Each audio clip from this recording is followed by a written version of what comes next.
Hello बच्चों, welcome to सारांश पाठ। आज की थ्योरी क्लास आप लोगों ने देख ली होगी आई होप। और अब हम लोग एंजियोस्पर्म के प्रीवियस ईयर क्वेश्चंस को डिस्कस करेंगे। ठीक है, तो इंतजार किस बात का है, उठा लो कॉपी और pen and let's make it happen. तो बच्चों शुरू करते हैं आज का क्वेश्चन।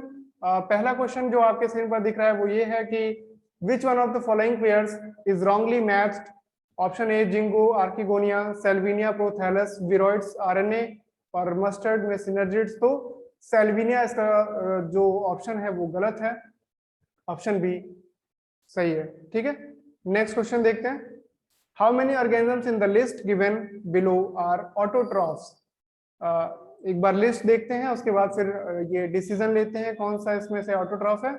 लैक्टोबैसिलस नहीं है, नोस्टॉक है, कैरा है, नाइट्रोसोमोनास है, नाइट्रोबैक्टर है, स्ट्रेप्टोमाइसिस नहीं है, सैक्रोमाइसिस नहीं है, ट्रिपैनोसोमा नहीं है, पोरफायरा और वोल्फिया। तो हमारे पास जो निकल के आ रहे हैं वो क्या क्या है, नोस्टॉक, कैरा, नाइट्रोसोमोनास और नाइट्रोबैक्टर और फिर पोरफायरा, वोल्फिया। सो 6 हमारे पास इस लिस्ट में है जो ऑटोट्रॉफिक है।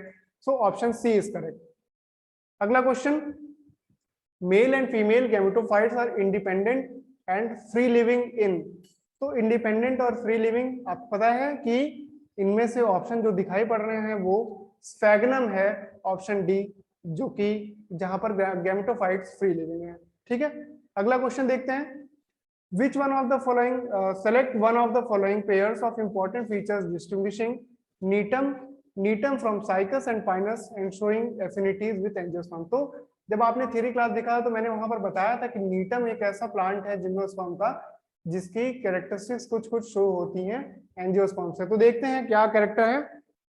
और perianth with 2 integuments, embryo developed and apical meristem, absence of resin duct and leaf venation, presence of vessel element and absence of archegonia. इस पॉइंट को जरा नोट कर लीजिएगा स्टार मार्क लगा के। इसका आंसर जो होगा ऑप्शन डी होगा। बाकी सारे जो जिम्नोस्पर्म्स है वहां पर ट्रैकीड्स प्रेजेंट होती हैं और नीटम में वेसल्स डेवलप कर जाती हैं। ठीक है, अगला क्वेश्चन देखते हैं। Conifers differ from grasses in the formation of, option है formation of endosperm before fertilisation, production of seeds from ovules, lack of xylem tracheids and options of pollen tubes. तो ऑप्शन ए जो है वो यहाँ पर सही है। एंडोस्पर्म यहाँ पर बिना फर्टिलाइजेशन के बनता है और हैप्लॉइड होता है। इस बात को हमेशा याद रखिएगा जिम्नोस्पर्म में। ठीक है, नेक्स्ट क्वेश्चन देखते हैं। Ectophloic siphonostele is found in Osmunda and Equisetum, Marsilea and Botrychium, Adiantum and Cucurbitaceae और Dicksonia and maiden hair fern. तो इसका आंसर जो होगा ऑप्शन ए होगा।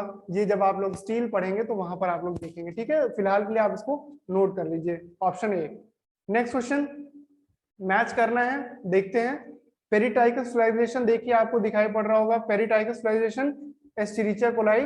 तो अगर एक ऑप्शन एल जिसमें है देख लेते हैं, कोई ऑप्शन है हमारे पास है पहले ही ऑप्शन में। देखिए एक ऑप्शन जो है मैच, करेक्ट मैच वो एल है। तो आगे इसको एक बार कंफर्म कर लेते हैं क्या है। बी लिविंग फॉसिल हमारे पास है जिंगो, जो कि मैंने थियरी क्लास में जिम्नोस्पर्म की बताया था। ट्राइजोफोर आपको दिखाई पड़ता है सेलेजिनेला में। स्मॉलेस्ट फ्लावरिंग प्लांट हमने आज की थियरी क्लास में देखा, वुल्फिया है, और यानी कि डी का एन है और ई का जो बच रहा है वो के है, Macrocystis. So option A is correct. अगला क्वेश्चन देखते हैं। Top shaped multiciliate male gametes and the mature seed which bears only one embryo with 2 cotyledons are characteristic feature of।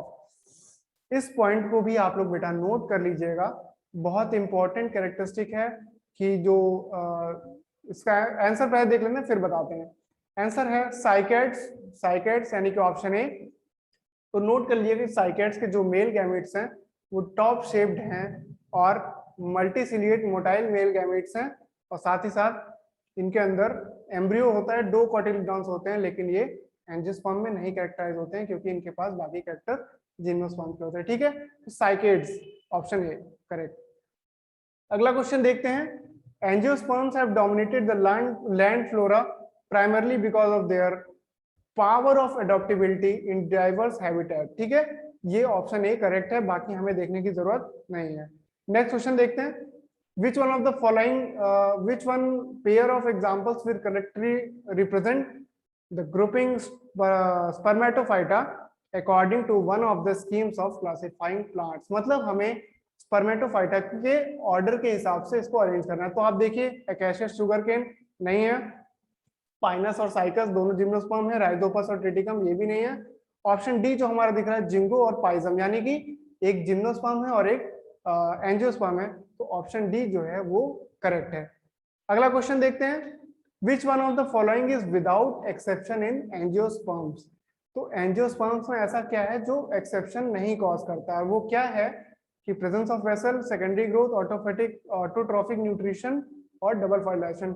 Double fertilisation जो कैरेक्टर है एंजियोस्पर्म्स का, वो बिना exception के लगभग हर प्लांट में एंजियोस्पर्म में देखा गया। So option B is correct. Double fertilization के बारे में एक बार मैं बता दूं कि डबल फर्टिलाइजेशन तब होता है जब जैसे आपने लाइफ साइकिल एंजियोस्पर्म का देखा था थियरी क्लास में, वहां पर क्या होता है कि दो मेल गैमेट्स होते हैं, एक मेल गैमेट एग के साथ फ्यूज करके सीड बनाता है और दूसरा जो मेल गैमेट होता है, सॉरी सीड नहीं, जाइगोट बनाता है जिसको सिनगैमी कहते हैं, और दूसरा जो मेल गैमेट होता है वो पोलर न्यूक्लियाई से फ्यूज करता है। पोलर न्यूक्लियाई दो होते हैं, मेल न्यूक्लियाई एक चला जाता है, तो तीन जो होता है सेल का, तीन न्यूक्लियस का, वो वहां पर फ्यूजन होता है, ट्रिपल फ्यूजन बोलते हैं, और वो रिजल्ट करता है एंडोस्पर्म में, प्राइमरी एंडोस्पर्म न्यूक्लियस में। और ऐसा सिर्फ एंडोस्पर्म सॉरी मतलब एंजियोस्पर्म में देखा गया है कि ये दोनों जो फर्टिलाइजेशन होते हैं, मतलब सिनगैमी और ट्रिपल फ्यूजन, ये दोनों एक साथ अकर होते हैं, इसलिए इस प्रोसेस को डबल फर्टिलाइजेशन बोलते हैं। ठीक है, अगले क्वेश्चन की तरफ बढ़ते हैं। Which one of the following plant produces seeds but not flowers? तो सीड बना रहे और फ्लावर नहीं बना रहे, मतलब जिम्नोस्पर्म होगा, और इसमें हमारे पास ऑप्शन नंबर डी है पाइनस। ठीक है, अगला क्वेश्चन देखते हैं। Plant group with largest ovule, largest tree and largest gametes is. यहाँ पर भी आप देखिए कि लार्जेस्ट ओव्यूल जो होता है ये साइकस में होता है, लार्जेस्ट ट्री आपने देखा सेक्यूरिया, और जो लार्जेस्ट गैमीट होता है वो भी साइकस में प्रेजेंट होता है, इतना बड़ा होता है कि वो नेकेड आई से दिखाई पड़ता है। और आपने देखा भी पिछले क्वेश्चन में कि इसका जो गैमीट होता है टॉप शेप होता है, ठीक है, लट्टू के शेप का। ठीक, नेक्स्ट क्वेश्चन देखते हैं। Largest sperms in the plant world are found in, again same question है, थोड़ा सा इसको नाम चेंज कर दिया, वहां पर लार्जेस्ट गैमीट था, यहाँ पर लार्जेस्ट स्पर्म कर दिया है। सो मेल गैमीट साइकस के होते हैं, वो लार्जेस्ट हैं। अगले क्वेश्चन की तरफ बढ़ते हैं। A well-developed archegonium with neck consisting of 4 to 6 rows with neck canal cells characterizes। ये चीज आपने देखा था कि नेक कनाल सेल, वेंटर सेल, और मतलब ये जो भी सेल्स हैं ये आपको दिखाई पड़ती हैं ब्रायोफाइट्स और टेरिडोफाइट्स में। So option D is correct. Next question, Pinus differs from mango in having. Pinus differs from mango in having, देखिए जिम्नोस्पर्म है और एंजियोस्पर्म है, तो यहाँ पर ऐसा क्या है, ovules not enclosed in ovary. ठीक है, ये मेजर डिफरेंस है जिम्नोस्पर्म और एंजियोस्पर्म के बीच में। ठीक, नेक्स्ट क्वेश्चन देखते हैं। Turpentine is got from, turpentine एक ऐसा सेकेंडरी मेटाबॉलिक प्रोडक्ट है, सो ये जो पाया जाता है वो जिम्नोस्पर्मस वुड से पाया जाता है। ठीक, नेक्स्ट क्वेश्चन देखते हैं। Which one has the largest gametophyte. देखिए गैमेटोफाइट की बात किया है, मेल गैमेट की बात नहीं किया, तो लार्जेस्ट गैमेटोफाइट जो होगा वो मॉसस में पाया गया था। ठीक, मॉसस में बड़े बड़े गैमेटोफाइट्स पाए गए थे। ठीक, और इनका जो स्पोरोफाइट होता है वो इन पे डिपेंडेंट होता है, ये आप जानते हैं। नेक्स्ट क्वेश्चन देखते हैं। जो zygotic meiosis is characteristic of, आपने आज की क्लास थियरी क्लास में देखा होगा, जो हमने डिफरेंट टाइप की लाइफ साइकिल देखी थी, तो वहां पर क्या हुआ था कि जाइगोटिक मियोसिस कहाँ होता है, जहां पर हैप्लॉन्टिक लाइफ साइकिल फॉलो होती है, और हैप्लॉन्टिक लाइफ साइकिल आपने देखा था कि एल्गी में फॉलो होती है। सो यहाँ पर जो एल्गी है, blue green algae, Chlamydomonas, Chlamydomonas में फॉलो होता है zygotic meiosis, option C. Next question, life cycle of Ectocarpus and Fucus respectively are.